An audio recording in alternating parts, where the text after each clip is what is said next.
你可能听过有人在经历过巨大的灾难之后会出现 PTSD 的症状，但你知道吗？其实不只是当事人会受影响，有些严重的灾难发生之后，整个社会都有可能陷入集体创伤。今天就让我们一起来聊聊集体创伤吧。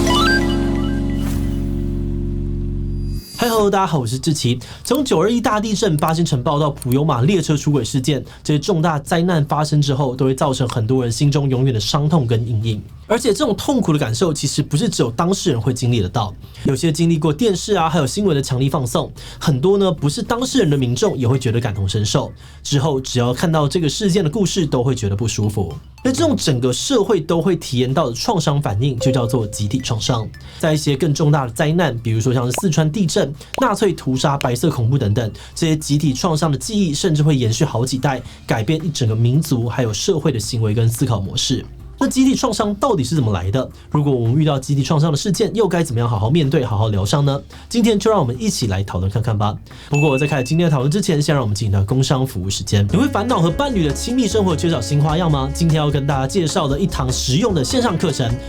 我怕念名字会被黄标，大家请看图。有讲师义无梗塞带你解锁坏的新玩法。课程有3个独立的单元：捆绑、身份扮演，还有拍打，让你体验格雷50道阴影里面的快乐互动，但也不必担心口味太重，因为这堂课是入门的入门。重点呢是让本来的亲密生活多增加一些特殊的互动，并确保安全不受伤，让双方都舒适享受。把握7月限时优惠，3个单元呢都有6-7折早鸟价，还加码买2送1大优惠。只要购买捆绑跟身份扮演课程，即可以免费换拍打课程哦，超划算！现在就点击资讯栏，掌握增进热情的新方法吧。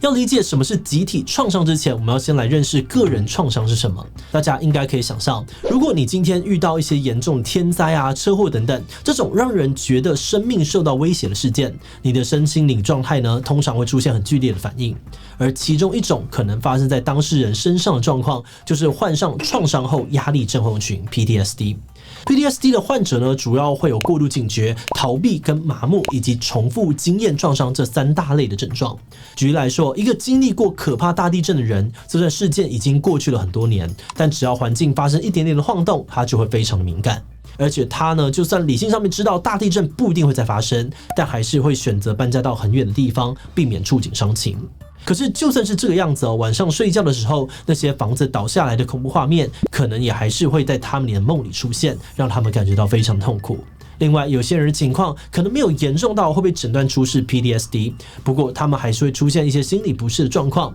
像失眠、焦虑、忧郁或是过度饮酒等等。那讲到这里还是属于比较灾难当事人本身的创伤，但大家可以想象，如果一个事件的规模和伤害非常的大，经历的人也会非常的多，那这个时候影响到的就不只是当事人本身，整个社会的身心健康都会受到冲击，这就是所谓的集体创伤。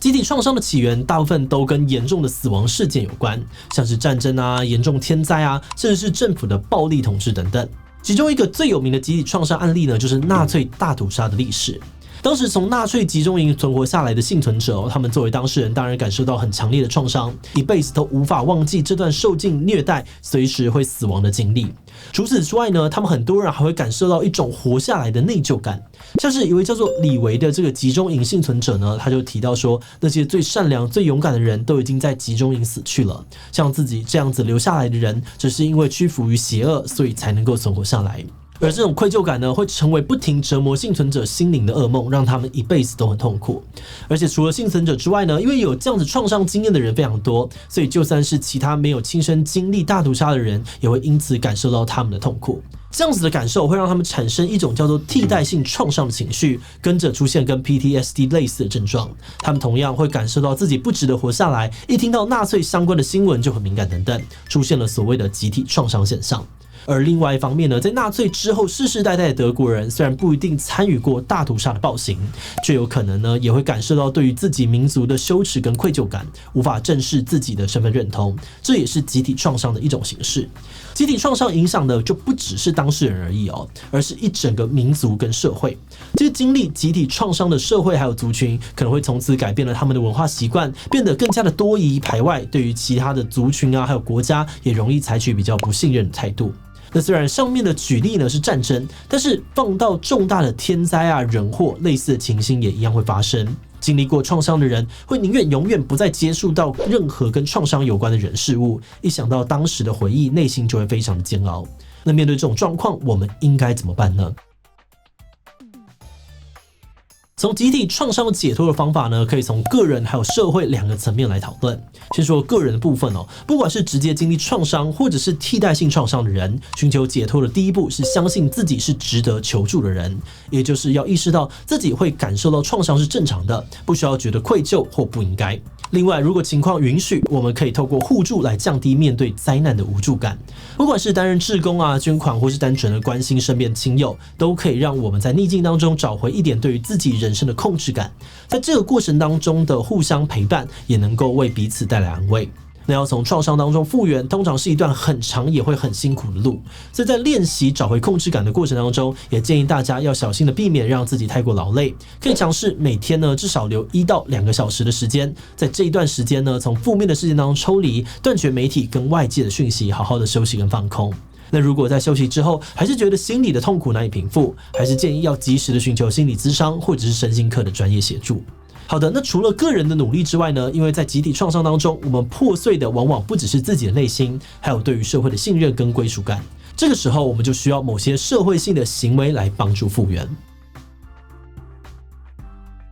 一个社会怎么去诠释创伤的历史，对于修复集体创伤是非常重要的。包含教科书里面的内容啊、政府的公告、大众传播、媒体的叙述角度，都会影响到大家对于这段创伤的感受。以二战后的德国为例哦，战后的20年期间呢，德国政府对于纳粹的暴行都采取一种避而不谈的态度。当政府有意去压抑这段创伤的经验呢，这个事件当中的人们就无法达成和解，整个社会也会一直维持在一种紧绷的状态当中。一直到1970年代，西德总理威利·布兰特在华沙的犹太隔离区纪念碑前面下跪道歉，德国政府开始公开承认过去犯下的错误，社会关系才开始变得比较和缓。这一方面是因为那些受到迫害的犹太人后代跟家属心情稍微得到平复，而另外一方面，对于其他的德国民众来说，承认过去的错误虽然伴随着羞耻感跟自我怀疑，但是只有这样子正面的面对创伤，下一代德国人才不用时时刻刻承受着侵略者还有破坏者的仇视，从而达成转型正义。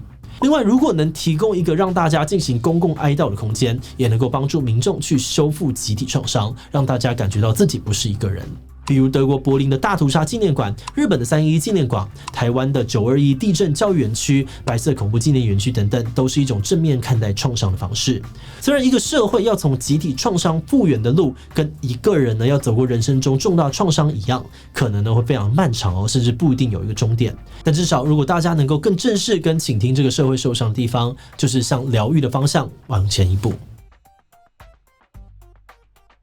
讨论创伤是一件很沉重的事情，虽然我们这一集谈了很多集体创伤的问题，但我们在找资料的时候，其实也发现集体创伤也有着自己的意义。举例来说，921大地震造成了2000多人死亡、8000多人受伤，以及无数的家庭破灭。这样子的悲剧虽然会激起社会大众对于死亡的恐惧，但是同时也让整个社会会更积极的寻求改变，最后促成了台湾建筑法规的改革。而前面提到的纳粹大屠杀呢，虽然是德国历史上面最黑暗的一页，造成了好几代的国人的创伤经验，但因为愿意去正视创伤，下一代的德国人们呢非常强调透过教育来吸取历史教训，也因此更认识自己的民族，更深刻的开始思考自己是谁。当然，我们这样说也不是说集体创伤是一件好事，因为逝去的人也不会再回来，很多家属的痛也不会消失。但是我们认为，透过谈论跟正视集体创伤，可以让更多受伤的人知道，他们其实并不孤单。很多人也都很在乎他们经历的苦难，鼓励他们发出自己的声音。因为每个人的创伤经验都是独特的，